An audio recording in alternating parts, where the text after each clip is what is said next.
Thank you, everyone.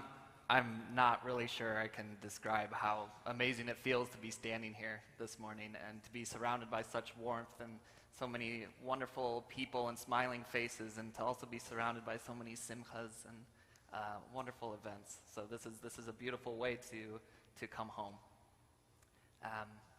It's been a busy week, an emotional week. I can think of no better way of coming off of graduation and ordination than coming here and being able to spend the Shabbat with you. You know, transitions aren't easy, but for me they've always been filled with this excitement that comes with transitions as well, this excitement of the unknown, meeting new people, acclimating to new surroundings, reverting to my native Midwestern accent, and calling carbonated beverages pop once again instead of soda. Change is meaningful. It's exciting. For the past couple of months, I've been bombarded with this consistent line of questioning from family and friends and teachers, and it goes a little something like this. Aren't you going to miss New York? Are you going to have to buy a car when you get there? Do you think you'll become a Lions fan? Now, I recognize that these questions are, in fact, superficial exteriors of much larger questions and concerns, with maybe the exception of the Lions question. I mean, to the Jets and Giants faithful of New York City, changing NFL allegiances is a pretty dramatic decision. But these questions about moving, they really seem to spark anxiety within people, even people who aren't going through the moving process themselves. And behind the facade of small talk, there is the fear, the uncertainty, the sadness that comes with change. But there is also something so special and life-affirming about moving forward, about challenging ourselves and exploring the unknown. In one of my all-time favorite movies, Annie Hall, Diane Keaton turns to Woody Allen and says, "Let's face it, you know, I don't think our relationship is working." And Woody Allen responds by saying, and I apologize for my bad Woody Allen impersonation here, but he says, "Yeah, a relationship, I think, is like a shark. It has to constantly move forward or it dies, and I think what we got on our hands here is a dead shark." Now, behind the comedic cynicism of this quote is some honest wisdom. We do, in fact, need to move forward, not to stay physically alive, but to revitalize ourselves, especially spiritually. But the question we need to think about is one that wrestles with the anxiety of change and transition. If we must move forward, what do we do with what we leave behind?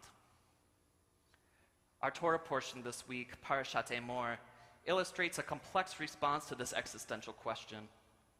In our parasha, the Israelites are presented with priestly laws of purity, a legal punishment system, and an explanation of several different Yamim Tovim, or holy days, including Pesach, Shavuot, Rosh Hashanah, and Sukkot.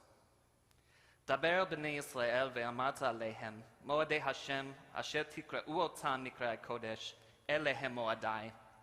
Speak to the children of Israel and say to them, God's holy days, which you shall designate as holy, these are my holy days. The holidays are described, their laws explained, and most importantly, their sacrificial requirements are expressed. But there's something puzzling about these festival descriptions. We're in the section of the Torah referred to as Torat Kohanim, the instructions of the priests. The book of Leviticus during the time of the rabbis was given this name, as the great majority of this book deals with the laws, instructions, explanations of the priestly cult. Yet here, in our passage about the holidays, the pasuk does not open with the words that we would expect. It does not open with the words, Daber el Aharon uvenav, say to Aaron and his sons, or to the priests. But rather it says, Daber el b'nei Yisrael, say to the children of Israel. So this passage doesn't actually seem to be directed to the priests at all. It seems to be a message to all of us, to all of B'nai Israel. Additionally, the inclusion of the pilgrimage festivals in the middle of Torat Kohanim is somewhat strange. The pilgrimages here anticipate the centrality of the Holy Land, the cultic system that will be in place when and only when the Israelites reach their sacred destination. But in our parsha, Eretz Yisrael is a distant promise, and the Israelites are presented with a sacrificial system in the desert where these sacrifices aren't yet possible. In his commentary on the parasha, Ramban suggests that there is an important intention found in these verses.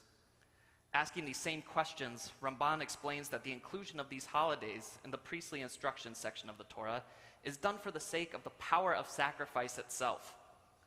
Even though these sacrifices cannot yet be performed, they are so central to the Israelites, their history, and their eventual future, that even their current absence ignites a powerful presence of past and of future. It's as if the text is saying, just because something is missing does not mean that it's not with you. Though the Israelites still have years left to wander in the desert, they now do so with the memory of their ancestors and the promise of a future security of their own. So theirs is the ultimate pilgrimage, the pilgrimage from slavery to freedom, from a land of foreignness, from the unknown to home. In the great complexity of our lives, many of us can understand the emotions embedded with this paradox, where we find something powerful and present in the absence of something vital to who we are. Those of us who have lost someone we love certainly understand that not having that person with us introduces the presence of something else. If they are a parent or a relative, perhaps we see them clearly in ourselves or in other members of our family. Physical resemblances, quirks, idiosyncrasies, mannerisms, or maybe they become present with certain smells, certain songs or poems, foods, places. Those of us who have lost abilities or jobs or hobbies recognize that the loss of those interests forever shape our present in ways that only we can really know. What once was or will be is not with us, and yet at the same time it feels inexplicably close. So visceral that if we close our eyes, we can feel it wrapped around us. This is both the hope and the fear of transition, of change. We are terrified of losing part of ourselves, some of the roots that build up the trunk of who we are. But we are also frightened of the unknowable leaves and branches that are certain to come, that they may push aside the fruit of our past to make way for some question marks of the future. But my message to you all today, and to all of those who have asked about my move to Michigan, my automobile preference, and my professional sports allegiances, is that the absence of my past does not mean that it's not present or important to my future. I am leaving New York City, but New York is a beautiful part of who I am, and it comes with me. Just like the friendships I've made in my life, the loves I've loved, the moments of joy and pain, strength and weakness that make me, me. The Israelites were taught the laws of pilgrimage, sacrifice, not to burden them in the wilderness of the desert, but to orient them within the chain of their history. So too do we move forward, balancing the paradox of presence and absence while navigating a wilderness of our own. And we do so with our unique promises as individuals and as a community. In the final page of Masechet Hagigah, a tractate of the Talmud that focuses on the laws of the pilgrimage festivals, the rabbis ask how purification and forgiveness can exist without the sacrificial altar that once was in place in the temple. And their response will be my closing message.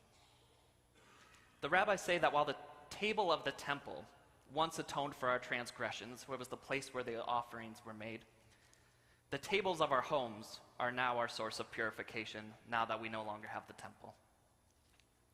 I can think of no better way to incorporate the importance of the past into the beauty of the present and the future. How do we become renewed? How do we become pure? We meet new people, we take on new challenges, and we welcome them into our homes. With each new day comes the potential for new holiness. On this Shabbat of transition, I leave us with a blessing of peace in the unknown, that the elements that are missing in our lives feel especially present during these holy hours of rest. May we always move forward, and may we continue to learn, and may we continue to grow with every step. Shabbat Shalom. Wish you yasher koach, and once again a welcome to Rabbi Dahlen. We look forward to learning with you and from you, Rabbi, please God, for many, many years to come. Shaar Tzedek is at an amazing place. We've been watching our Shabbat morning service numbers grow. We've been watching now our Friday night service numbers grow. More people are coming to shul than they have in a long time. We're watching our adult education classes grow even larger and more frequent. We're watching the number of our young family experiences grow and filling rooms upon rooms. Congregation Shaar Tzedek is alive. It's well. And now I'm so excited as we welcome Rabbi Dahlen to our family, as we welcome Rabbi Dahlen to our team, that Congregation Shaar Tzedek is only going to go forward together from strength to strength to strength. May God bless all of us on our journey together. May we partner together as one family, as one congregation, as one team, as one community. May God bless us. May God bless Rabbi Dahlen. And may all of us only know the joy of moving forward, as you said, together.